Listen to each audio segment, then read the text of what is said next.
Lumalaban ang PBA-RP team ngayon sa FIBA Asia. Isa sa mga rules na nag-a-adjust ang mga bataan ni Coach Yeng Guiao ay tungkol sa mga pick. Anong mga pick ba ang pinapayagan at ano naman ang pinagbabawal?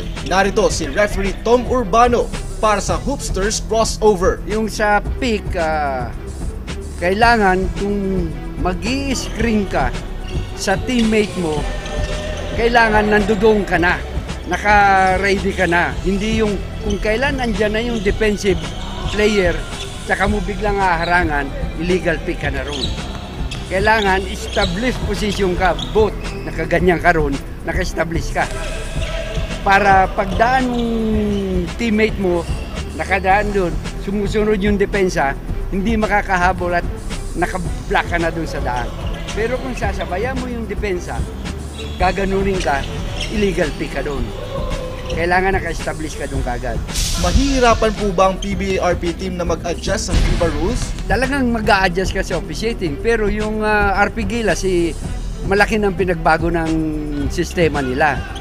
Ganon. Ang sinasabi mo ay yung RP, yung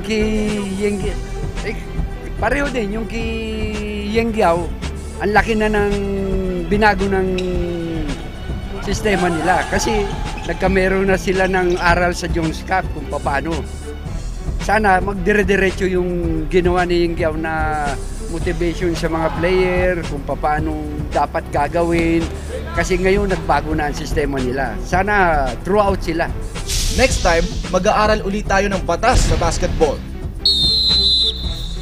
I'm Tom Urbano, statistic training referee of the Alaska Aces. Please watch Barangay Hoopster every Sunday, 5 to 6 p.m.